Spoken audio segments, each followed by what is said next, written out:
Andhra Pradesh sports minister ఒక ఆసక్తికరమైన వ్యాఖ్య చేశారు. అమరావతి బ్రాండ్ను ప్రమోట్ చేసే క్రమంలో అమరావతి ప్రీమియర్ లీగ్ ఏపీఎల్ను ఐపీఎల్లో ఒక ఫ్రాంచైజ్ అమరావతి పేరిట తీసుకోబోతున్నట్లుగా చెప్పారు.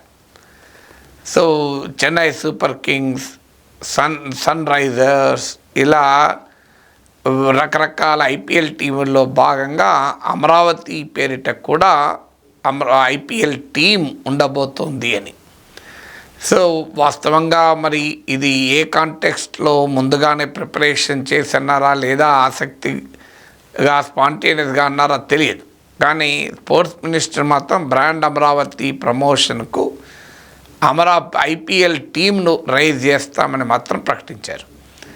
సో నేను మీడియాలో చదివిన దాని ప్రకారము బీసీసీఐ ఇప్పటికీ కొత్తగా ఫ్రాంచైజీలు ఇవ్వడం పైన ఆసక్తిగా లేదు అని. అంటే 2025 ఐపీఎల్ సీజన్కి అయితే అమరావతి పేరిట ఐపీఎల్ టీం ఎమర్జ్ అవుతుందా అనేది అనుమానాస్పదమే.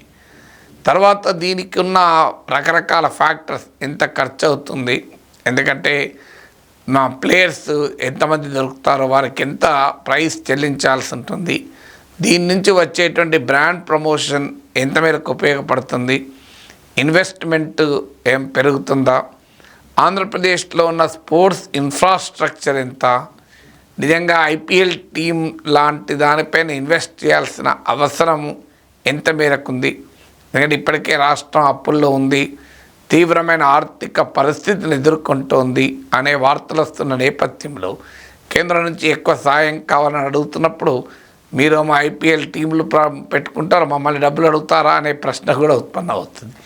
బట్ బ్రాండ్ అమరావతి ప్రమోట్ అయితే ఇన్వెస్ట్మెంట్ అమరావతికి రావటానికి అది ఉపయోగపడుతుందా? సో దీనిపైన కాంక్రీట్ డీటెయిల్స్ అయితే అందుబాటులో లేదు.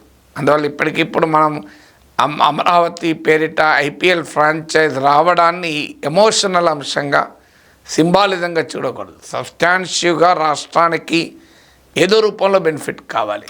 కమర్షియల్గా ఐపీఎల్ టీం కొనుక్కుంటే ఎంత ప్రయోజనం, ఆంధ్రప్రదేశ్ రాష్ట్ర ప్రభుత్వం ఇలాంటి స్పోర్ట్స్ బిజినెస్ యాక్టివిటీలో ఎంటర్ కావడం వల్ల ప్రయోజనకరంగా ఉంటుందా?